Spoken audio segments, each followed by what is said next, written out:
Pierre chapitre 2 et on va lire le verset 4. Approchez-vous de lui, pierre vivante,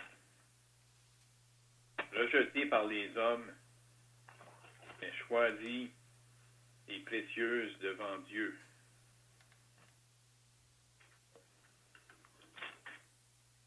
C'est ce qu'on va lire pour le moment. On va lire d'autres passages par la suite, mais on va les lire à mesure qu'on va avancer. Vraiment, c'est cette exhortation-là qu'on a de l'apôtre Pierre de s'approcher du Seigneur que j'aimerais partager avec vous ce matin. Puis, c'est intéressant de remarquer que c'est l'apôtre Pierre qui donne cette exhortation-là de s'approcher du Seigneur.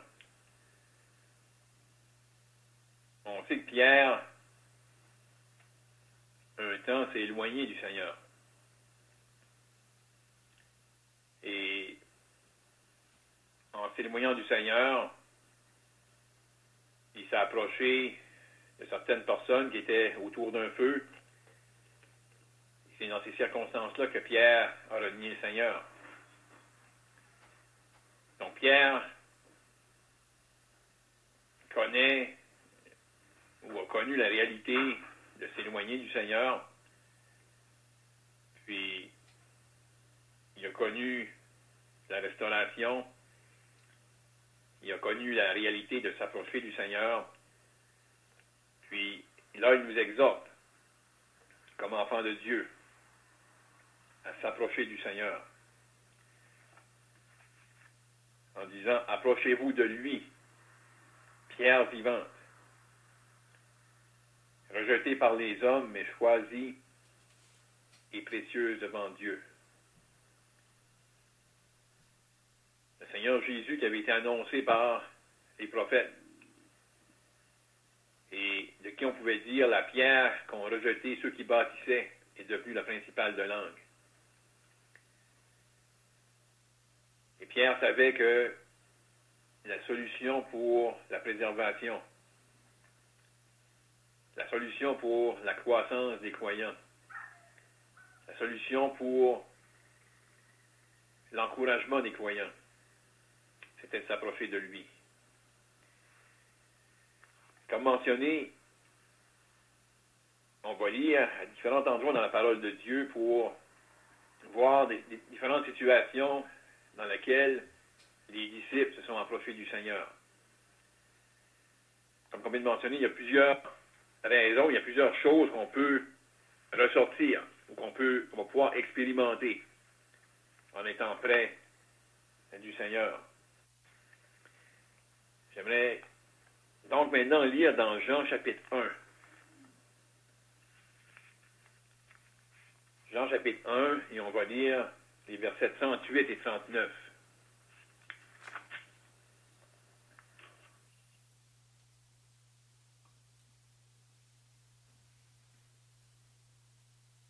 Jésus se retourna et voyant qu'ils le suivaient, il leur dit, « Que cherchez-vous? » Ils lui répondirent, « Rabbi, ce qui signifie maître, où demeures-tu? »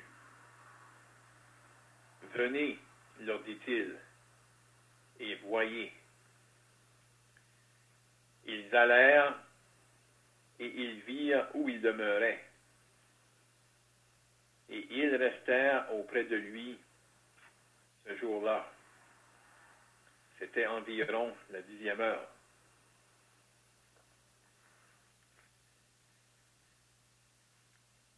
J'aime avoir dans cette portion des Écritures les disciples qui se sont approchés du Seigneur Jésus pour le connaître. Connaître à propos de lui. Ces deux disciples-là avaient reçu de l'enseignement de la part de Jean-Baptiste, qui pointait à celui qui allait venir. Et ils avaient entendu suffisamment pour avoir développé une appréciation pour la personne du Seigneur Jésus, avec ceux qu'ils connaissaient. Mais là, le fait qu'ils vont laisser Jean, ils vont suivre le Seigneur. Donc, éventuellement, s'approcher de lui. Et on arrive à ce moment-là où ils vont aller où le Seigneur demeurait. Et là, ils vont connaître un temps d'intimité. Et certainement, dans ce moment-là, ils ont connu à propos du Seigneur. Leur regard était sur lui. Leurs oreilles étaient attentives à ce qu'il disait. Et on peut facilement se faire un portrait de cette atmosphère-là dans la maison où était le Seigneur. Ils avaient entendu parler de lui, comme on vient de dire, mais Jean révélait ce qu'il connaissait du Seigneur. Mais Jean ne connaissait pas la plénitude, comme que c'est vraiment impossible pour nous-mêmes de connaître, mais qu'on est appelé à découvrir de jour en jour. Donc, s'approcher du Seigneur pour apprendre à le connaître. On le connaît dans une mesure. Depuis le jour où on l'a connu comme notre Sauveur, où nos péchés ont été pardonnés, où par lui on a été réconciliés avec Dieu. Mais apprendre à le connaître de jour en jour, apprendre à connaître sa personne, apprendre à connaître son caractère, ses attributs, ses perfections, apprendre à connaître ses désirs, apprendre à connaître sa volonté, apprendre à connaître à propos de lui et à propos de ce qu'il a fait à la croix et apprendre à connaître tout ce que le Père prend plaisir en lui. Vraiment, on va faire ça toute notre vie sur la terre. On n'aura pas connu pleinement à propos de lui. On va constamment apprendre à le découvrir et à l'apprécier. Donc, s'approcher de lui pour apprendre à le connaître davantage. Maintenant, j'aimerais lire avec vous dans l'Évangile de Matthieu, au chapitre 4.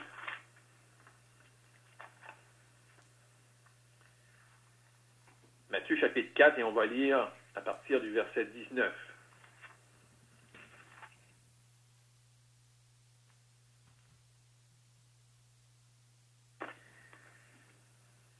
Donc ici, on a le Seigneur Jésus qui parlait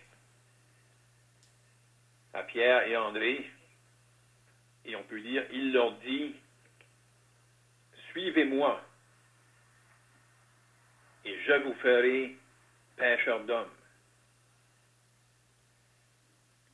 Aussitôt, ils laissèrent les filets et le suivirent. On n'a pas ici le mot s'approcher directement, mais on est conscient qu'indirectement, ils se sont approchés parce qu'ils l'ont suivi. Ils ne l'ont pas suivi de loin, mais ils ont laissé les filets et ils l'ont suivi. Donc, ils se sont approchés de lui. Et ici, j'aime avoir les disciples appelés à s'approcher de lui pour le service, dans le but de le servir. Donc, le Seigneur qui les appelle en vue d'un travail, en vue d'un ministère que ces disciples-là vont avoir. Et on peut tirer de ça l'exemple pour nous. Pour pouvoir servir le Seigneur. Dans le travail qu'il nous a appris à faire,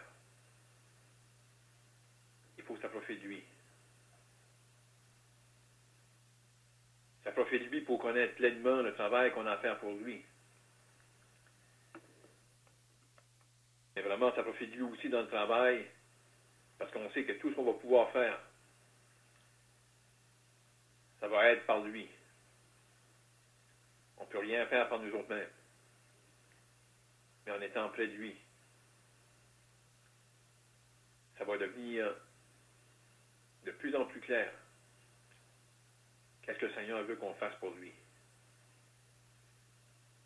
Il va se révéler à nous dans sa volonté pour nous, spécifiquement. Parce qu'on a, frères et sœurs, on a tous quelque chose à faire pour lui. On a tous un ministère. Chacun de nous, ça peut être différent. On est appelé à le servir. Et s'approcher de lui, comme on vient de mentionner, ça va être de plus en plus clair. Qu'est-ce qu'il veut qu'on fasse pour lui? Donc, s'approcher pour le connaître, s'approcher de lui pour le servir. Maintenant, j'aimerais lire avec vous dans l'évangile de Luc, au chapitre 8.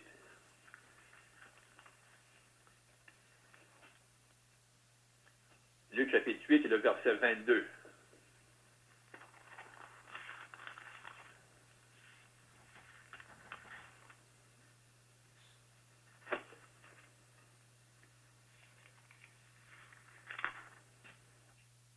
Un jour, Jésus montant dans une barque avec ses disciples. Il leur dit, passons de l'autre côté du lac. Et ils partirent. Pendant qu'ils naviguaient, Jésus s'endormit. Un tourbillon fondit sur le lac. La barque se remplissait d'eau. Et ils étaient en péril. Ils s'approchèrent et le réveillèrent en disant, « Maître, Maître, nous périssons. »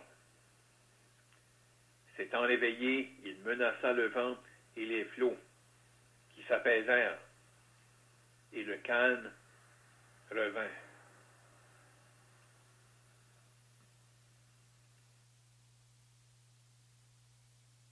Les disciples ici étaient en difficulté.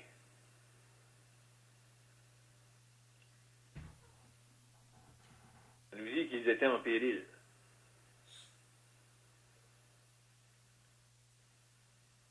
Et dans cette situation-là, ils se sont approchés du Seigneur.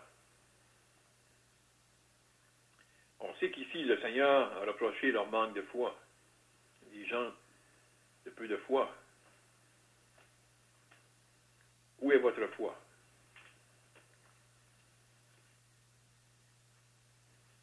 Mais dans nos difficultés, lorsque parfois on se sent en péril, on est inquiet face à la situation, on peut s'approcher du Seigneur.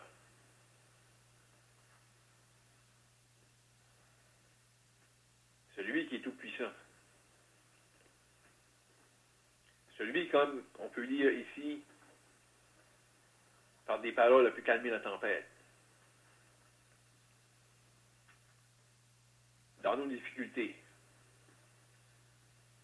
dans nos craintes, dans nos épreuves, on peut s'approcher de lui. Non seulement on peut s'approcher de lui, mais c'est bon de s'approcher de lui. Le Seigneur va nous calmer. Il va nous rassurer. Peut-être que la tempête, les difficultés vont encore être là. Dans nos cœurs, il va y avoir un calme. Il va y avoir une tranquillité qui va prendre place, qui vient du Seigneur. Et ça, frères et sœurs, on peut connaître ça en s'approchant de lui.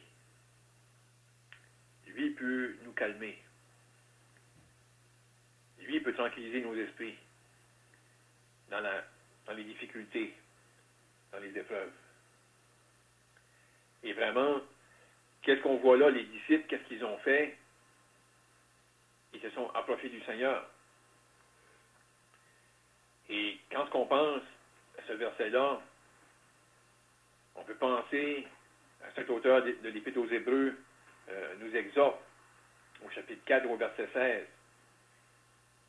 Approchons-nous donc avec assurance du trône de la grâce pour être secourus dans nos besoins. On peut s'approcher de lui en tout temps.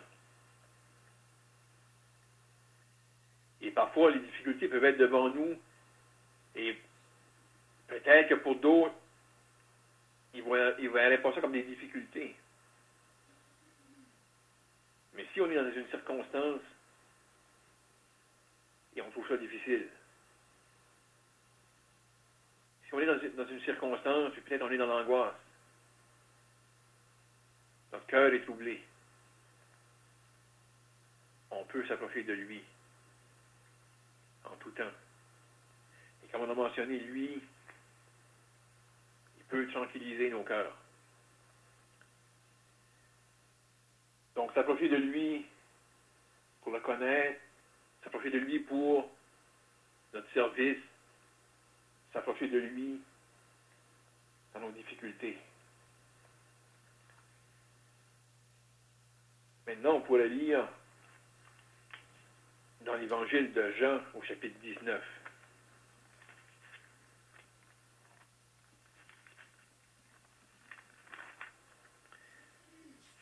Jean chapitre 19, et on va lire le verset, à partir du verset 25.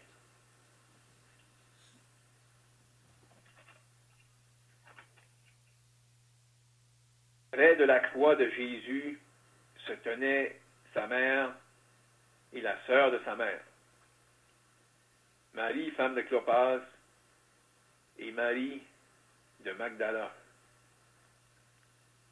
Jésus, voyant sa mère, et auprès d'elle, le disciple qu'il aimait, dit à sa mère, « Femme, voilà ton fils. »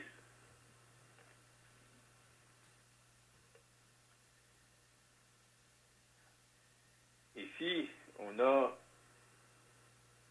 mentionné à propos de 4 femmes. Et le disciple que Jésus aimait, l'apôtre Jean. On sait que lorsqu'on est venu pour prendre le Seigneur Jésus dans le jardin de Gethsémane, tous ont pris la fuite.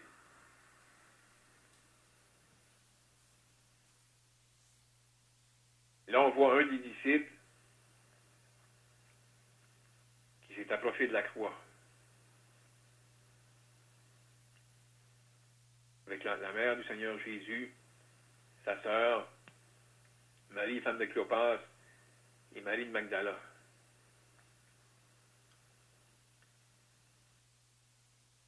Ils se sont approchés de la croix et ils ont vu le Seigneur Jésus dans les souffrances. Sans peut-être comprendre pleinement, ils ont été témoins de quelque chose.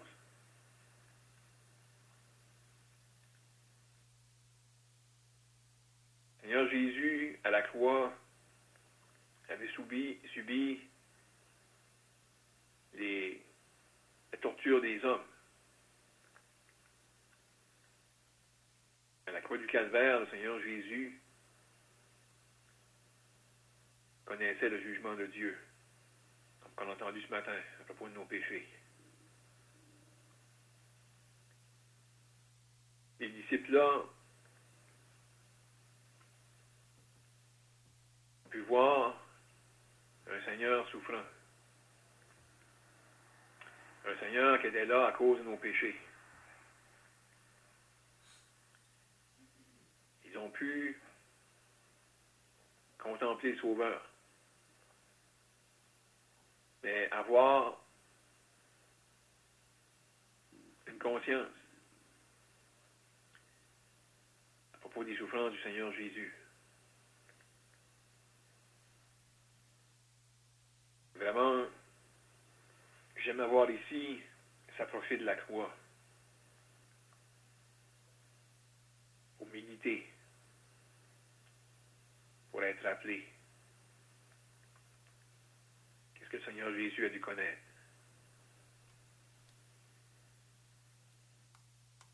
Il s'est approché de la croix et d'être conscient qu'il était là à cause de mes péchés. Ça va avoir un impact sur mon appréciation de sa personne. Ça va avoir aussi un impact sur ma distanciation du péché et du monde. Quand on pense, l'apôtre Paul pouvait dire, lorsqu'il écrit aux chrétiens, la Galatie, comment le Seigneur Jésus s'était donné afin de nous arracher de ce présent siècle mauvais, de s'approcher de la croix et d'être encore plus conscient qu'est-ce que le Seigneur Jésus a fait là. Il était là pour que je puisse être pardonné, lavé de mes péchés. Il était là pour que je puisse être réconcilié avec Dieu. Il était là pour que je puisse être préservé du monde. Il est allé là, si on pense, encore l'apôtre Paul qui écrivait là aux Éphésiens, aux anciens d'Éphèse. Enfin, il parlait aux anciens d'Éphèse, dans le livre des Actes, les apôtres, lorsqu'il les a appelés et qui faisait référence à l'assemblée locale, lorsqu'il a donné ses instructions aux anciens d'Éphèse, qui pouvaient parler de l'Église qui s'est acquise par son propre sang. S'approcher de la croix, nous faire prendre encore plus conscience comment les assemblées locales sont précieuses au Seigneur. Il était là pour ça. Donc, appelé à s'approcher de la croix pour pouvoir le voir par la foi et être encore saisi plus qu'est-ce que le Seigneur a dû souffrir pour que nous, on n'ait pas à souffrir, qu'on puisse être pardonné de nos péchés, lavé de nos péchés, qu'on puisse connaître le privilège d'être dans une assemblée locale et éventuellement un jour être dans sa présence éternellement. Donc maintenant, j'aimerais lire un autre passage dans l'évangile de Luc au chapitre 24. Luc chapitre 24, et on va lire le verset 15.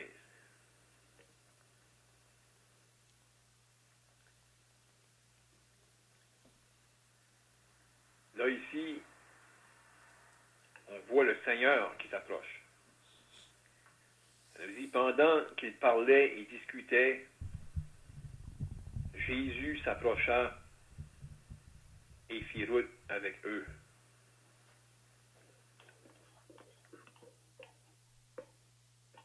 J'aime avoir aussi, ici dans le contexte, les disciples ne connaissaient pas encore que le Seigneur était ressuscité.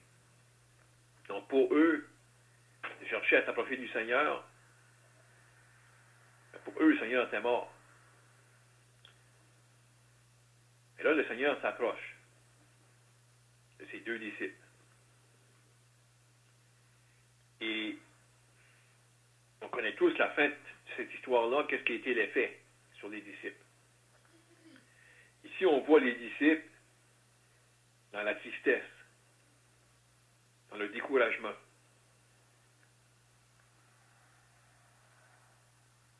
Et le fait que le Seigneur va être près d'eux, et indirectement qu'eux sont près du Seigneur, le Seigneur va les toucher. Et l'effet de ça, leurs cœurs vont brûler. Peut-être ce matin, on peut avoir des temps difficiles. Peut-être que ce matin, quelqu'un est dans la tristesse pour différentes raisons. Peut-être que ce matin, quelqu'un est découragé dans les circonstances. Dans cette situation-là, on peut s'approcher du Seigneur. Et vraiment, s'approcher du Seigneur, c'est ça qui va faire la différence. Peut-être que les circonstances ne vont pas changer. Ma condition intérieure va changer. En étant près de lui. Parce que lui peut nous encourager. Lui peut nous parler. Et lui peut faire en sorte que dans les circonstances, qui parfois peuvent être décourageantes, parfois peuvent amener de la tristesse, s'approcher de lui qui dans le fin fond est précieux pour nous. On l'aime parce qu'il nous a aimés. De sentir qu'il est près de nous. De sentir qu'on est près de lui. Et que là, entendre sa voix pour nous encourager, pour nous fortifier. Ça va nous aider à passer à travers les difficultés. J'aimerais juste lire un dernier passage dans l'Évangile de Jean au chapitre 21. Autant qu'on est appelé à s'approcher de lui, le Seigneur, il veut être près de nous. Et vraiment, il est tout près de nous. Souvent, dans les circonstances où peut-être on est loin dans nos cœurs, qu'est-ce que le Seigneur veut qu'on fasse? C'est qu'on se tourne vers lui. Parce que lui, il est prêt. Dans Jean, au chapitre 21, on pourrait lire le verset 12.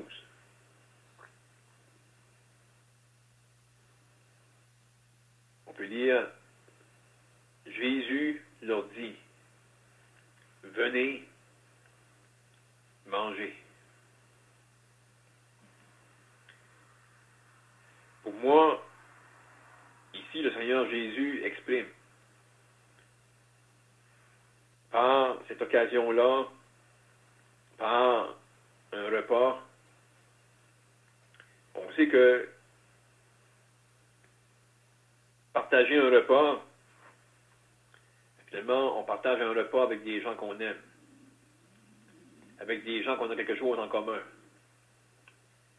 Et souvent, dans la Bible, les repas nous parlent de la communion. Et ici, pour moi, on peut voir le Seigneur qui était ressuscité. Qu'est-ce qu'il veut? Il veut avoir communion avec les siens. Et là, il appelle ses disciples. Venez manger. Il veut partager avec eux. Il veut avoir communion avec eux. Il veut les avoir près de lui. Frères et sœurs, ce matin, c'est qu'on peut être encouragé à s'approcher de lui. Dans toutes nos circonstances.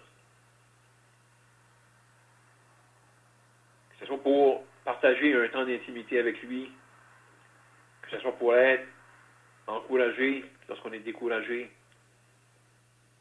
que lorsque c'est pour connaître sa volonté, pour savoir quoi faire pour lui, En toutes circonstances, frères et sœurs, on est appelé à s'approcher de lui. Donc, on peut être encourager, frères et sœurs, ce matin, chacun de nous, qui lui appartenons, de s'approcher de lui. Que Dieu bénisse sa parole. Prions, notre Dieu et notre Père, nous voulons encore ce matin terminer par la prière en réalisant que ta parole est une lampe à nos pieds, une lumière sur notre sentier. Et même nous lisons que ta parole est comme un marteau qui brise le roc. Elle est comme un feu dévorant. Donc nous voulons te remercier que nous avons ta parole pour apprendre à te connaître davantage, à connaître tes pensées et tes voies. Donc nous voulons te prier pour chacun de ceux qui sont présents ce matin, que nous puissions nous approcher de lui. Il s'approchera de nous. Jacques nous exhorte à résister le diable. Il fuira loin de vous. Mais on est exhorté à nous approcher de Dieu. Donc on veut te prier que nous puissions avoir cette attitude parce que nous réalisons que dans toutes nos circonstances, il n'y a pas une situation qu'on peut être que ta parole n'a pas une réponse pour nous. Donc nous voulons prier ta bénédiction donc sur chacun qui était là ce matin et prier pour nos frères et sœurs dans le monde entier. On sait, notre Dieu, qu'il y a des frères et sœurs qui n'ont pas l'opportunité de se réunir pour être sous l'écoute de ta parole, parce qu'ils sont mis dans des prisons, ils sont persécutés. Donc on les remet entre tes mains. Donc sois avec nous en cette journée. On prie pour l'Évangile ce soir, que tu vas encore parler à quelqu'un qui n'a pas encore venu à toi dans la repentance et à la foi en ton Fils. Donc nous remettons donc cela entre tes mains, au nom du Seigneur Jésus. Amen.